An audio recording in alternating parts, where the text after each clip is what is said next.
Derby County manager John Eustace hosted his pre-match press conference this afternoon as Derby County travelled to Blackburn Rovers for an early Saturday morning kick-off. It's a huge game for Derby County as they look to spoil the party of yet another anniversary game, but are they going to be able to do it? Now, John Eustace was asked a range of different questions by the likes of Dom Dietrich, and it's really interesting to hear what he had to say, so should we get into it? I will be live from 2:15 to 3:35 watching free practice 1 on Lewis Everett F1. We'll also be live over on Twitch. We will then be live later on from 6:15 till the end of sprint qualifying, and then after that we will be live on the gaming channel and on twitch.tv for FC Champions, and we'll play all 15 games tonight. So let's see you there. Now, obviously, for John Eustace, the main questions that have been on the lips of those journalists is how Derby County have turned this around. Now, John Eustace was keen to point out that all the lads are working hard, the attitude has been great, and that is exactly what will bring the rewards. Now,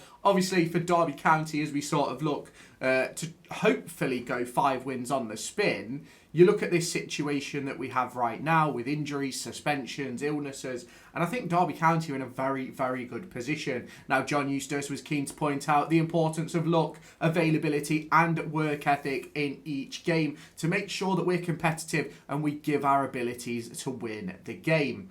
Now, that is going to be just the main talking points of this press conference, but there's so much more to get into across the talks, from the talks for Zetterstrom, then Ewood part return. So shall we get into it? Now, if you have not done so already, hit that like button, hit that subscribe button, and turn on the notification bell. It is time to go. Now, John Eustace was keen to point out that the club and the players and the staff, they have to take every game as it comes.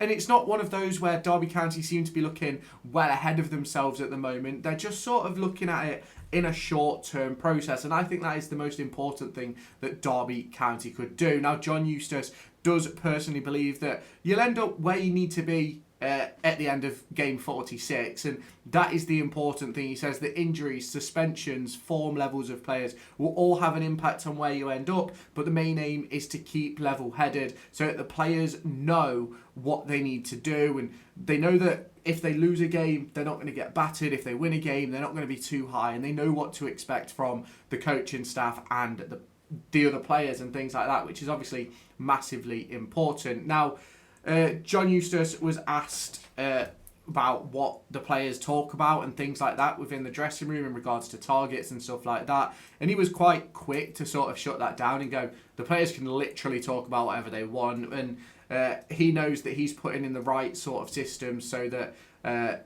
they can be not only competitive in games, but also so that the players know exactly what they need to do in order to win, in order to pick up a draw in certain games, and also know what to do if they're going to lose. Not that they need to lose, but that sort of situation. And we've seen that already this season. If you're not competitive, you're going to end up losing games. And that is what we saw. I think it was up against Oxford. We didn't really compete in that game, unfortunately, and ended up taking a defeat. Now, he was asked questions in regards to Jakob Vidal-Zetterstrom, in which John Eustace was keen to heap praise on Clements, the new goalkeeper coach, and says that Zetterstrom has stepped up and the whole department has stepped up since Clements' arrival. Zetterstrom's distribution has improved over the time that Eustace has been there, and that is obviously down to the hard work put in by the players and staff. Now, they have to work hard every day to be able to keep that level going. If they don't,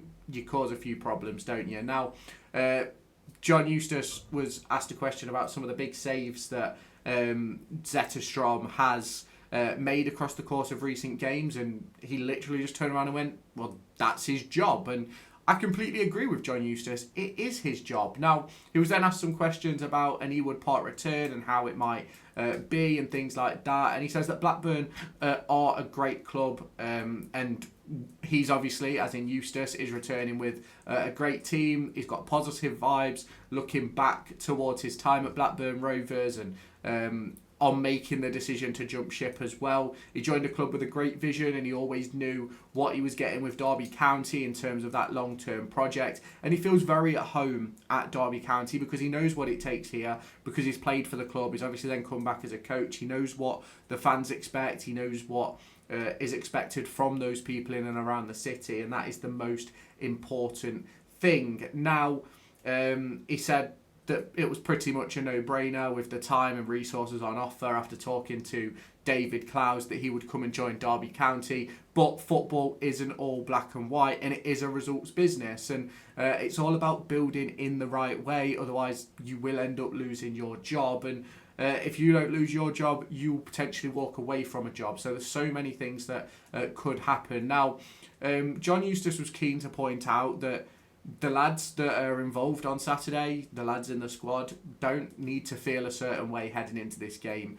It doesn't matter that it's an ex-club, it doesn't matter those sort of things. It's all about making the most of the opportunity in front of us, going and trying and taking 3 points and making sure that we're competitive in the game. Now, he was asked a question in regards to the impact that Lewis Travis may have on the game with Thingy being involved, with Blackburn Rovers being involved. Obviously, he was a part of that squad earlier on this season, and he was keen to point out that Lewis Travis doesn't really have a role to play. He won't impact the run-up to the game. The squad know exactly what to expect, and if I'm honest with you, I don't know. I think that was a bit of a weird question, if I'm honest, because what have you got? Andy Vyman, Danny Bart, Dion Sanderson, Owen Beck, and Lewis Travis, all who were involved with Blackburn over the course of the last 12 months, and I think every player in our squad has played at Ewood Park before. Every player in our squad has played against Blackburn before. You know what to expect, and there's a lot of work that can be done, and it is going to be interesting to see sort of how it does shake up on Saturday. But for me, so long as we're competitive, I don't think anybody cares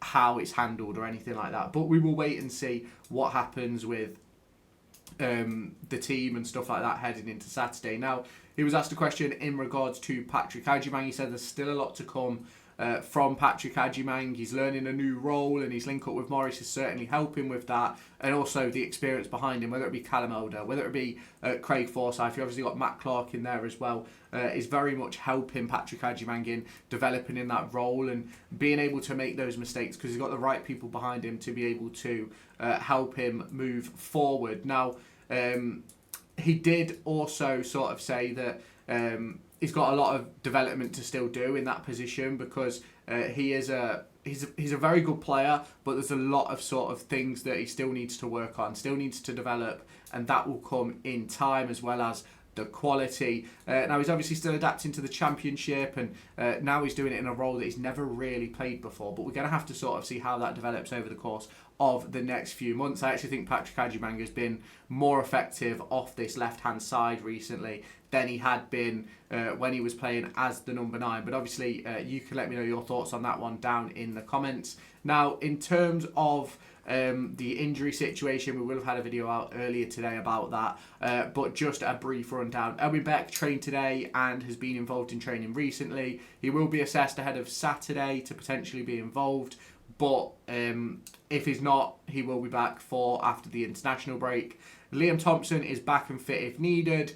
Curtis Nelson made his return to the under-21s against Norwich City. May play another under-21s game before fully rejoining the first team picture. Obviously, Lars-Jørgen Salverson came off the bench on Tuesday night to score after 23 seconds, but he is still building back up to full fitness. Obviously spent 6 or so months out, which obviously sort of will impact those fitness levels, and obviously with only getting 10-15 minutes here and there, not necessarily where he needs to be yet, but a very, very good position for Lars-Jørgen Salverson. Corey Blackett-Taylor is back, but obviously not 100% fit yet, obviously not had that game time, but hopefully he'll be 100% ready after the international break. Lewis Travis has still got another 2 to 3 weeks out, and Max Johnson is out for another 6 weeks. Now, if you want a deeper rundown into all of that, make sure you check out my video from this morning, and if you have not done so already, make sure you hit that like button, hit that subscribe button, and turn on that notification bell, and I'll catch you in the next one. Bye bye, guys.